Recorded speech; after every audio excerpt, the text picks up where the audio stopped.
अस्सलाम वालेकुम। आज हमने first year physics chapter number 5 में बहुत ही इंपॉर्टेंट टॉपिक पढ़ना है, जिसमें हम क्या पढ़ेंगे, रियल एंड अपेरेंट वेट को। पहले तो हम समझते हैं कि रियल और अपेरेंट वेट दरअसल होता क्या है, और फिर हम इसके कुछ केसेस पढ़ेंगे, 4 केसेस पढ़ेंगे, उनको 1 बाय 1 करके समझेंगे। और वेरी इंपॉर्टेंट लॉन्ग क्वेश्चन है बेटा ये, ठीक है। इसमें से शॉर्ट क्वेश्चन भी बन सकते हैं, MCQs, और लॉन्ग क्वेश्चन भी बनता है बेटा ये, ठीक है, पेपर में। तो ज़रा देखिएगा, टॉपिक का नाम है रियल एंड अपेरेंट वेट। सबसे पहले हम देखेंगे रियल वेट क्या होता है।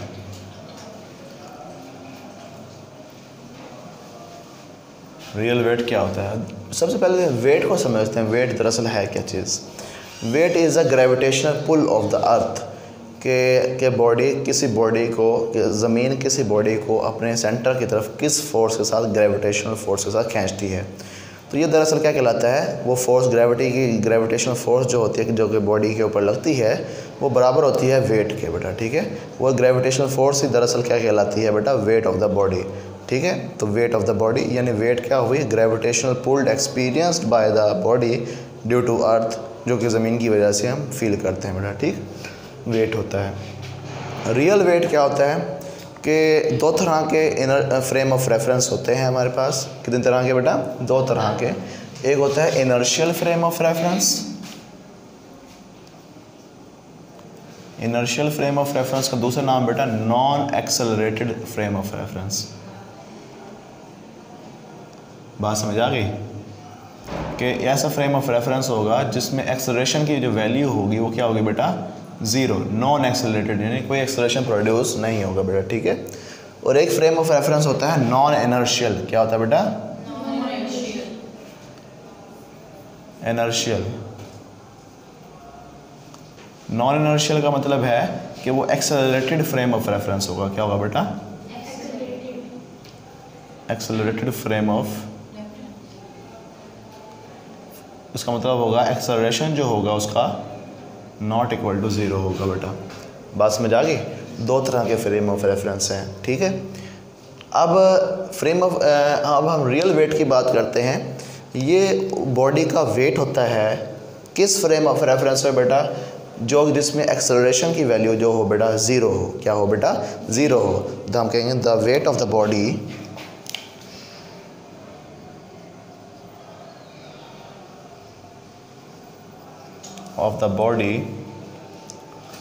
in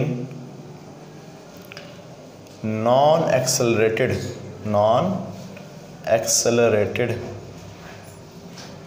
फ्रेम का मतलब है बेटा क्या, इनर्शियल।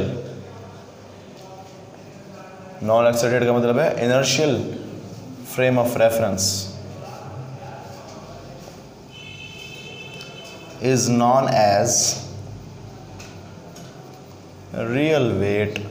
ये क्या कहलाता है बेटा, रियल वेट। रियल वेट की डेफिनेशन समझ आ गई सबको कि जब फ्रेम ऑफ रेफरेंस समझ आ रही है क्या, जिस चीज़ में हम कमरे में लेट्स सपोज खड़े हैं, तो इस कमरे, अगर ये कमरा रेस्ट पर है तो इसका जो एक्सेलरेशन होगा वो 0 होगा।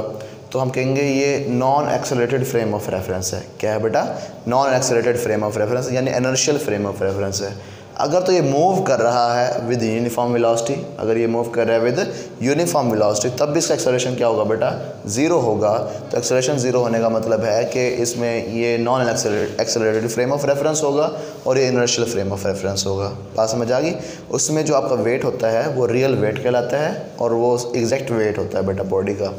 और जो आपका अगर बॉडी ये मूव करे विद वेरिएबल वेलोसिटी, ये फ्रेम जो आप जिस जगह पे खड़े हैं मूव करे विद वेरिएबल वेलोसिटी, तो जब वेरिएबल वेलोसिटी से मूव करेगा तो इसमें एक्सेलरेशन प्रोड्यूस होगा, तो वो एक्सेलरेटेड फ्रेम ऑफ रेफरेंस होगा। क्या होगा बेटा, एक्सेलरेटेड फ्रेम ऑफ रेफरेंस, और वो non inertial frame of reference कहलाएगा।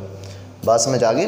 तो इसी तरह अगर हम किसी लिफ्ट में खड़े हैं, लिफ्ट मूव कर रही है, लिफ्ट क्या कर रही है बेटा, मूव कर रही है विद यूनिफॉर्म वेलोसिटी से मूव करेगी अगर, तो उसमें जो हमारा जो वेट होगा वो होगा बेटा रियल वेट, क्योंकि उस लिफ्ट का जो एक्सेलरेशन है वो क्या है बेटा, 0 है, क्योंकि उसकी वेलोसिटी क्या है बेटा, यूनिफॉर्म है बेटा। बात समझ आ गई। अगर हम ऐसी लिफ्ट में हैं जिसमें कोई एक्सेलरेशन प्रोड्यूस हो रहा है, वो मूव तो कर रही है लेकिन एक्सेलरेशन प्रोड्यूस हो रहा है, तो जब वो एक्सेलरेशन जब प्रोड्यूस होगा उसमें, तो फिर बेटा वो एक्सेलरेटेड फ्रेम ऑफ रेफरेंस बन जाएगा। तो उसमें फिर हमारा वेट की जो मेजरमेंट्स हैं वो क्या हो जाएंगी बेटा, चेंज हो जाएंगी। तो अब वो अपेरेंट वेट होगा, क्या होगा बेटा, अपेरेंट वेट। बात समझ आ गई। जो non accelerated frame of reference में जो वेट होता है बॉडी का, वो क्या कहलाता है बेटा, रियल वेट। और जो एक्सेलरेटेड फ्रेम ऑफ रेफरेंस में जो बॉडी का जो वेट होगा उसे कहते हैं बेटा अपेरेंट वेट। जो ज़ाहिरी वेट होता है बेटा असल में उतना होता नहीं है, हमें फील होता है कि इतना है बेटा। जैसे आप वो ड्रैगन वाला झूला लेते हैं, नहीं लेते, जाते हुए अपना आपको किसी कोई वेट और फील होता है, जब वापस ज़मीन पे नीचे आ रहे होते हैं तो आपका वेट अपना और फील हो रहा होता है। ऐसा होता कि नहीं होता? वो ड्यू टू एक्सेलरेशन, कि बॉडी का जो एक्सेलरेशन होता है, वो ड्रैगन जो एक्सेलरेट कर रहा होता है बेटा, कभी ऊपर जाता है कि उसकी स्पीड बढ़ रही होती है, कम हो रही होती है बेटा, वेरिएशन आती है स्पीड में, जिसकी वजह से फिर बेटा क्या होता है, आपको अपना वेट क्या हो रहा होता है, फील कम या ज़्यादा फील हो रहा होता है। That weight is known as apparent weight. बेटा क्या कहलाता है, अपेरेंट वेट। असल में होता नहीं है। तो हम कहेंगे क्या, the weight of the body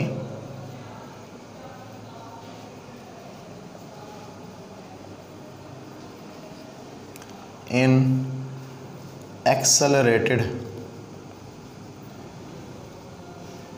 का मतलब है बेटा नॉन इनर्शियल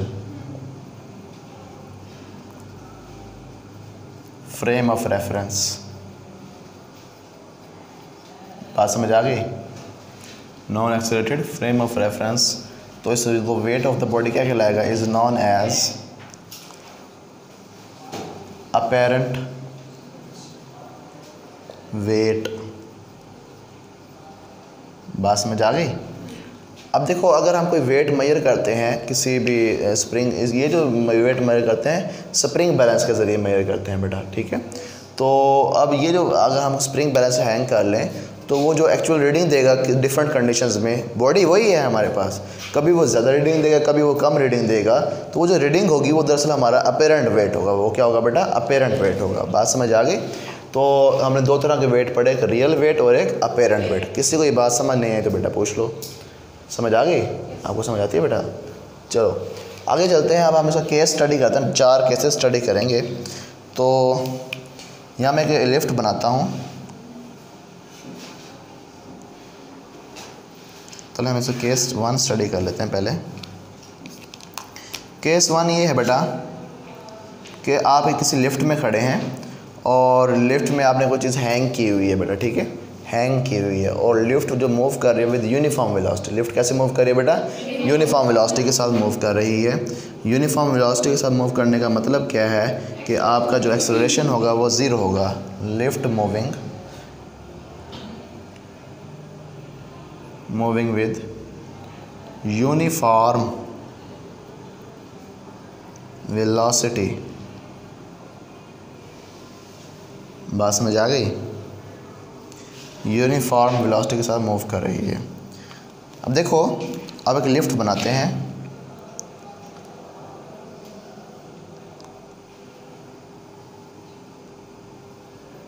ये इसके साथ आपने एक रस्सी हैंग की हुई है, उसके साथ आपने एक स्प्रिंग बैलेंस लगाया हुआ है, ठीक है, और इसके हुक के साथ आपने एक मैस को अटैच किया हुआ है।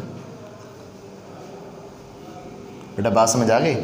और ये जो मैस है इसका जो वेट है इस बॉडी का वो वर्टिकली डाउनवर्ड होता है। W = mg। पता है ना इस बात का? तो और इस रस्सी में जो टेंशन क्रिएट हो रही है, इस रस्सी में, वो टेंशन दरअसल क्या है बेटा, अपेरेंट वेट है, टेंशन बेटा। बात समझ आ गई? किसी को ये बात समझ ना आए तो ज़रा पूछ लो। और ये जो लिफ्ट है ये ऊपर की तरफ मूव कर रही है। किस तरफ मूव कर रही है? ऊपर की तरफ मूव कर रही है। और उसकी जो वेलोसिटी है, वेलोसिटी जो है वो यूनिफॉर्म है। क्या है बेटा? यानी सेम है, ये कांस्टेंट है, ये चेंज है नहीं हो रही। तो ये जो फ्रेम ऑफ रेफरेंस जो हमारे पास बना है ये एक्सेलरेटेड है या नॉन एक्सेलरेटेड है? नॉन एक्सेलरेटेड है, क्योंकि इसकी वेलोसिटी चेंज नहीं हो रही, यूनिफॉर्म वेलोसिटी से मूव करे। इसका मतलब एक्सेलरेटेड फ्रेम ऑफ रेफरेंस नहीं, non accelerated frame of reference है। फिर जो टेंशन जो है ना वो डिफरेंट केसेस में डिफरेंट होगी बेटा। यानी कि वेरी करेगी। क्या करेगी बेटा? वेरी करेगी। तो वो यानी कि वेट की जो वैल्यू है, जो एक्चुअल वेट होगा, हालांकि होना तो ये चाहिए था जितना वेट है उतना ये टेंशन होनी चाहिए बेटा, क्योंकि दोनों ये बैलेंस किए हुए है ना। लेकिन ये कभी टेंशन की वैल्यू कम हो जाएगी और कभी टेंशन की वैल्यू ज़्यादा हो जाएगी, वेट उतना ही रहेगा, वेट चेंज नहीं होगा। तो फिर पता चला कि अपेरेंट वेट जो होगा वो दरअसल क्या होगा आपका, जो टेंशन जो चेंज हो रही है वो दरअसल अपेरेंट वेट है। कभी आपको वेट अपना ज़्यादा फील होगा, कभी आपका वेट अपना कम फील होगा। बात समझ आ गई? हम बॉडी के वेट की बात कर रहे हैं, मतलब लिफ्ट के वेट की, जो इसमें नहीं, ये जो बॉडी है, जो हैंग की हुई है, इसके वेट की बात कर रहे हैं बेटा। समझ आ गई? अच्छा, अब देखो ज़रा, अब बॉडी ऊपर की तरफ जा रही है तो उसमें दो फोर्सेस लग रही हैं, एक टेंशन और एक वेट। एक टेंशन की फोर्स और एक वेट की फोर्स है। बॉडी ऊपर जा रही है तो मतलब क्या हुआ, टेंशन वाली फोर्स डोमिनेटिंग है और वेट वाली फोर्स डोमिनेट नहीं कर रही बेटा। बात समझ आ गई? तो अगर हम नेट फोर्स मालूम करें इसके ऊपर, तो बेटा एक टेंशन है प्लस और दूसरी वेट है। अगर टेंशन को हम पॉजिटिव कंसीडर करते हैं तो वेट को हमें क्या करना पड़ेगा बेटा? नेगेटिव कंसीडर करना पड़ेगा। नेट फोर्स है वो F के बराबर है बेटा, F is equal to T minus W, T minus W बेटा। बात समझ आ गई? We know that according to the Newton second law F is equal to ma and W is equal to mg बेटा। पता है ना इस बात का? तो अब F की जगह क्या पुट कर दोगे? ma और बेटा T माइनस mg बेटा। ऐसा होगा कि नहीं होगा? अब देखो, क्योंकि बॉडी की जो वेलोसिटी है वो क्या है बेटा? लिफ्ट की यूनिफॉर्म है। यूनिफॉर्म वेलोसिटी होने का मतलब ये है कि भाई आपकी जो वेलोसिटी यूनिफॉर्म, तो एक्सेलरेशन की वेलोसिटी, एक्सेलरेशन की वैल्यू क्या हो जाएगी बेटा? ज़ीरो। एक्सेलरेशन की वैल्यू क्या हो जाएगी? ज़ीरो। जब एक्सेलरेशन की वैल्यू ज़ीरो हो जाएगी तो ये पूरा फैक्टर क्या हो जाएगा? ज़ीरो। बात समझ आ गई? तो ये बन जाएगा m into zero is equal to T minus M G बेटा। ये फार्मूला समझ आया कि नहीं आया? हाँ, दोबारा समझें कि ये अब यहाँ तक बात समझ आ गई थी, यहाँ तक बात समझ आ गई थी। अब देखो, v वेलोसिटी जो है आपकी क्या है? यूनिफॉर्म है, हमने पहले लिखा हुआ है। जब वेलोसिटी यूनिफॉर्म है तो चेंज इन वेलोसिटी कितना होगा?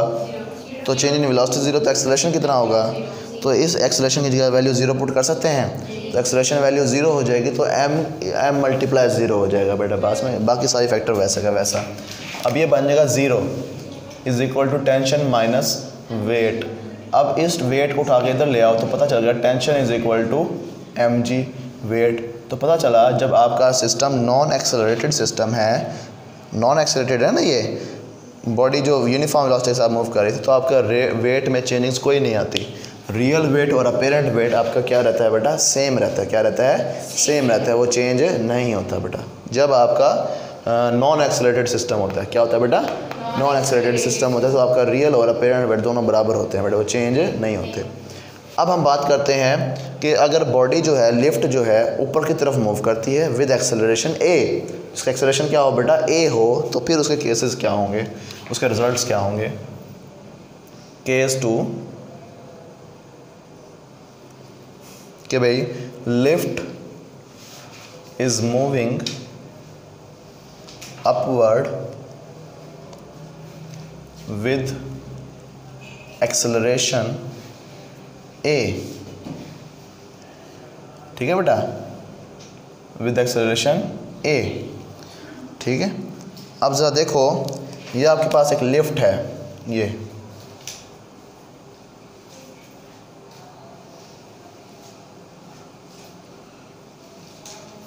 और ये मूव कर रहे हैं ऊपर की तरफ, और v जो है वो यूनिफॉर्म नहीं है, नॉन वेरिएबल है, यानी कि बात समझ आ गई? वेरिएबल होगी तो इसमें जो आपके स्प्रिंग बैलेंस हैंग किया हुआ है, उसके साथ जो आपने मैस को अटैच किया हुआ है, ये जिसका वेट नीचे की तरफ है बेटा mg के बराबर है। अब टेंशन किस तरफ होगी बेटा? ऊपर की तरफ। टेंशन तो हमेशा ऊपर की तरफ रहेगी, खिंचाव जो है रस्सी में वो ऊपर की तरफ रहेगा। अब बॉडी मूव भी ऊपर की तरफ कर रही है, ठीक है। तो फिर जब बॉडी ऊपर की तरफ मूव करेगी तो अब हम इसका अपेरेंट वेट देखेंगे कि इसका क्या चेंजेस आती हैं अपेरेंट वेट पे बेटा, ठीक है। ज़रा देखिएगा, दोबारा से वही काम करेंगे, नेट फोर्स मालूम करेंगे, T प्लस W दोनों फोर्सेस लग रही हैं इसके ऊपर, टेंशन और वेट, अगर हम डोमिनेटिंग फोर्स को हम पॉजिटिव कंसिडर करेंगे और पॉजिटिव फोर्स को हम नेगेटिव कंसिडर करेंगे बेटा, ठीक है। क्योंकि बॉडी ऊपर की तरफ जा रही है तो हम कहेंगे टेंशन डोमिनेटिंग है और वेट उसमें इतना किरदार अदा नहीं कर रहा। तो डोमिनेटिंग को हम पॉजिटिव कंसिडर कर लेंगे और जो कम फोर्स है उसको हम नेगेटिव कंसिडर करेंगे बेटा, ठीक है। ज़रा देखिएगा कि ये बन जाएगा F is equal to T minus W. तो आप जानते हैं कि T F is equal to M A and W is equal to M G बेटा, ऐसे है कि नहीं है। तो ज़रा देखो ये बन जाएगा M A is equal to T minus M G बेटा, ये दरअसल वेट है, ठीक है। इसको आप डब्ल्यू भी कह सकते हो। अब हमने मालूम करना टेंशन, क्या मालूम करनी है बेटा, तो इसको उठा के इधर ले आओ। तो tension is equal to M G plus M A, बात समझ आ गई। तो अब देखो कि अब आपके वेट में कोई चीज़ ऐड हो रही है, क्या हो रही है बेटा, ऐड हो रही है, तो फिर आपका अपेरेंट वेट बन रहा है। तो पता ये चला कि जब आप बॉडी एक्सेलरेशन ए के साथ मूव करती है ऊपर की तरफ, तो फिर बेटा बॉडी को अपना वेट ज़्यादा फील होता है। क्या फील होता है बेटा, ज़्यादा फील होता है, क्योंकि आपका वेट उसमें एम ए जो फैक्टर है वो इंक्रीमेंट हो रहा है, ऐड हो रहा है आपके वेट में। ये था आपका असल weight W is equal to M G वाला, उसमें एम में क्या हो रहा है, ऐड हो रहा है बेटा, बात समझ आएगी। अब ऐड होने के बाद कुछ चीज़ पहले से ज़्यादा हो जाती है, तो अपेरेंट वेट पहले से वेट से रियल वेट से बढ़ जाता है बेटा, बात समझ आ गई। कितना बढ़ जाता है, बाय फैक्टर एम ए, कितना बढ़ जाता है बेटा, बाय फैक्टर एम ए उसमें ऐड हो रहा है बेटा, बात समझ आ गई। तो हम यहाँ पे रिजल्ट में लिख देंगे कि टेंशन यानी कि आपका जो अपेरेंट वेट है वो ग्रेटर होगा एम जी से बेटा, बात समझ आ गई। रियल वेट से अपेरेंट वेट क्या होगा बेटा, ज़्यादा होगा। किसी को ये बात समझ ना आई हो तो बेटा पूछ लो। केस नंबर 3 बेटा पढ़ते हैं।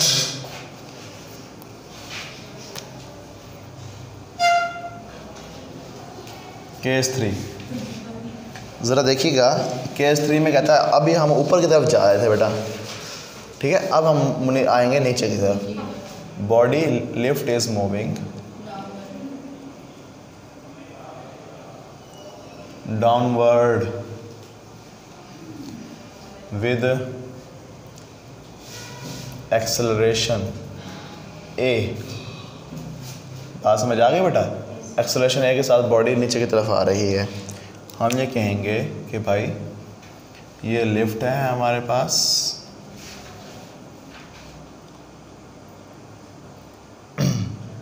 यहाँ पे हमारे पास एक स्प्रिंग बैलेंस है और इसके साथ हमने एक वेट हैंग किया हुआ है, उसका वेट वर्टिकली डाउनवर्ड है, mg के बराबर है, और ये इसमें टेंशन प्रोड्यूस होगी ऊपर की तरफ। अब बॉडी किस तरफ आ रही है, नीचे की तरफ। बॉडी किस तरफ आ रही है बेटा, नीचे की तरफ। जब नीचे की तरफ आती है तो उसमें दो फोर्सेस लग रही हैं, एक वेट वाली फोर्स और एक टेंशन वाली फोर्स। तो बताओ ज़रा, जो नीचे बॉडी आ रही है उसमें डोमिनेटिंग फोर्स कौन सी होगी, वेट, और टेंशन जो होगी वो नॉट डोमिनेटिंग होगी बेटा, ठीक है। तो नेट फोर्स अगर हम मालूम करेंगे तो बेटा फिर हम कैसे करेंगे, ज़रा देखिएगा। Net force is equal to दोनों फोर्स का सम करेंगे। अगर वेट को हम पॉजिटिव लेंगे डोमिनेटिंग को, तो टेंशन को क्या लेंगे बेटा, नेगेटिव, जो कि कम छोटी फोर्स होगी बेटा, ठीक है, उस छोटी फोर्स को नेगेटिव लेंगे। तो नेट फोर्स को अगर हम F के साथ रिप्रेजेंट कर दें तो ये बन जाएगा W माइनस टेंशन। अब हमने मालूम करनी है टेंशन। टेंशन दरअसल हमारा अपेरेंट वेट होता है, ये उठा के इधर ले जाओ और ये उठा के इधर ले आओ, तो ये क्या बन जाएगा, tension is equal to W minus F. बात समझ आई कि नहीं आई, W माइनस एफ। अब देखो टेंशन कब कैसे बन रही है, वेट में से कोई चीज़ माइनस हो रही है, वेट में से कोई चीज़ माइनस हो रही है, फिर वो टेंशन बन रही है बेटा, बात समझ आ गई। तो यानी कि टेंशन हमारे पास अपेरेंट वेट है, ये W हमारे पास रियल वेट है। रियल वेट में से कोई चीज़ माइनस होकर फिर अपेरेंट वेट बन रहा है। इसका मतलब ये होगा कि अपेरेंट वेट स्मॉल होगा, किससे स्मॉल होगा, रियल वेट से बेटा, बात समझ आ गई। तो इसको हम इस तरह कह सकते हैं कि भाई real weight is equal to mg minus ma। F की वैल्यू तो ma है तो आप m कॉमन ले सकते हो, ये बनेगा g माइनस a। एक्सेलरेशन की वैल्यू ये हो जाएगी बेटा, ठीक है। तो इसमें फिर देखो आपका जो इसमें रिज़ल्ट क्या लिखेंगे आप, कि जो आपका अपेरेंट वेट होगा वो स्मॉलर होगा दैन द mg यानी कि रियल वेट से बेटा, ये आपका रिज़ल्ट बन जाएगा। कितना स्मॉलर होगा, बाय फैक्टर ma फैक्टर उसमें से क्या हो रहा है बेटा, माइनस हो रहा है, तो फिर वो आपके पास रियल वेट बन रहा है, समझ अपेरेंट वेट बन रहा है बेटा, समझ आ गई। किसी को ये बात समझ ना आई हो तो ज़रा पूछ लो बेटा। अब देखो, अब हम केस नंबर 4 बेटा स्टडी करते हैं। क्या करते हैं बेटा? केस 4 स्टडी करते हैं, जिसमें जो बॉडी है वो फ्रीली फॉलिंग बॉडी है। Case 4, lift is moving downward, लेकिन जो उसका एक्सेलरेशन होगा विद एक्सेलरेशन